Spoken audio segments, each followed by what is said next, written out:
You just have to, from that point, decide. Like, I've said this to you and the Luxium boys before, and I've said this on my own channel before, but I think only on membership streams, is that because Luxium did so well, I feel like the pressure was off for Noctix.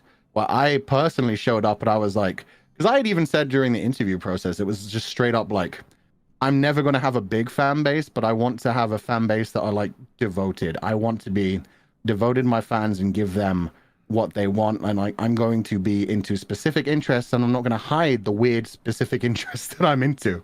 It's going to scare away the masses, but the people that do show up are going to be people that like the kind of things that I like, and because of that, we're all going to feel quite closely knit because of that. And because of that, I was able to see you guys blowing up and just be like, oh, sweet, the pressure's off. They're going to be like massive.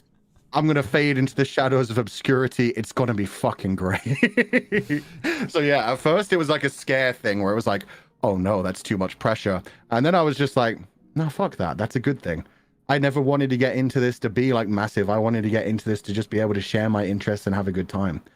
And it really was like, we've talked about this a lot, like in private, the fact that most of us came from places where we weren't sure who we could trust in the communities around us. And we weren't sure who we could reach out to, who was just trying to use us, and if we'd look like we were using other people. And so getting into Niji-sanji is just like, hey, these people have to work with us. Like, they're contractually obligated. They don't have a choice. It's not my fault. If I reach out to them, sure, they could say no, but they can't say, oh, you disgusting leech, go away from me. We're all in the same company. So I could just keep reaching out to them and be like, hey, guys, you want to play some Among Us? I mean, just want someone to backstab, please. Among Us VR is looking really good. But you know, the interesting thing is that I think that you and I are really similar in that way. You know, like when I first joined, it was like, I want to do like ARGs and lore every day and all of this kind of stuff. And then suddenly, you know, I'm in a really different position. And I think also, you know, you and I have a similar sort of thing where one of my favorite things to do is to kind of introduce my audience to things they would never have normally seen. You know, some of my more niche interests, like sort of art films, obscure games, memes, humor, everything like that, TV shows. But then also, I think being a part of Luxium adds like a little bit of extra pressure. And maybe I adapted to that well, maybe I didn't, you know, by sort of like trying to adapt to that idea of what gets good viewership, what doesn't. And I really admire the way that you sort of went into this with a vision and just sort of did exactly what you wanted to do. You were like, I am going to share my interests, I'm going to play my favorite games, and I am going to write a story.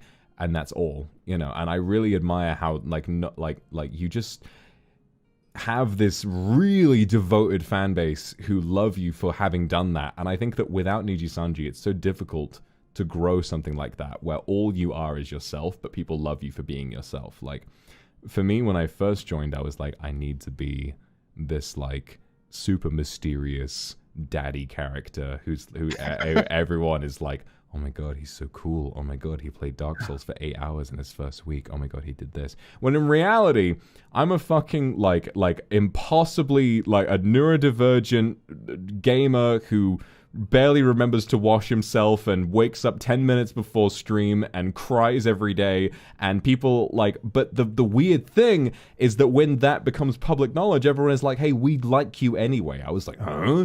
Huh? You know, but they do, and it's bizarre, you know, and it makes me really happy to know that more people inevitably in the future will join Niji-sanji, and they will then get to have that realization of, maybe I feel I should be this, but people actually love me when I am who I really am, you know. That's the thing, yeah. There are so many people who, like you said, think they're going to have to like market themselves a certain way, and then realize that that's like crushing them in some way, that they are not being themselves, that they are not able to grow an audience that way because it's feeling a bit fake. It's feeling too hard to deal with to keep the persona on continuously. And they let the mask slide a little bit and reveal a bit of their true selves. And then bit by bit, they realize that people don't care about that. Like, I remember one of the things I really tried to hide when I joined was my fucking wheezing laughter. So I was like, that's so fucking unattractive. If I do that once in front of people, like it's like a snort, people are going to laugh at me and hate it. And I think it was like within the first 2 weeks anyway that it came out for the first time, and like Like one of my biggest clips was people like laughing at my laugh and enjoying that, and I was like, "Are you fucking kidding me? Do you know how much I got bullied in school for that shit?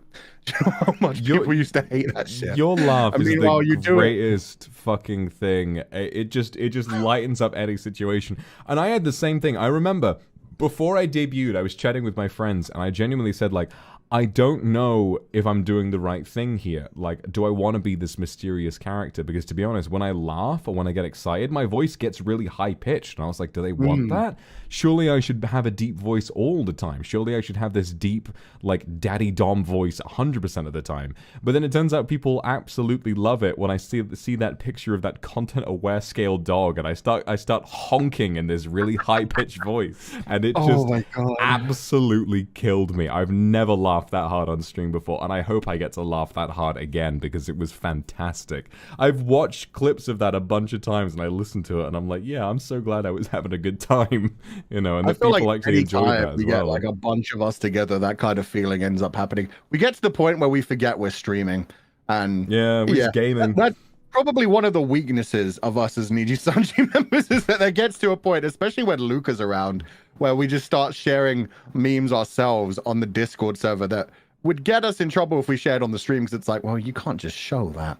It's like, it's not your property. Meanwhile, we're laughing our asses off and just having to describe things to people like, no, you have to see it. You have to see it. Look, this person posted on Twitter. Now you get it right. Now you get it right. It's those big Tatsumachis are basically just a bunch of really unhinged friends having a Discord call, and then every once in a while we remember, oh yeah, thousands of people are listening. By the way, this is happening. You know, we just kind of forget that any of that is happening, and we're just fucking hanging out, and it's incredible because when I joined.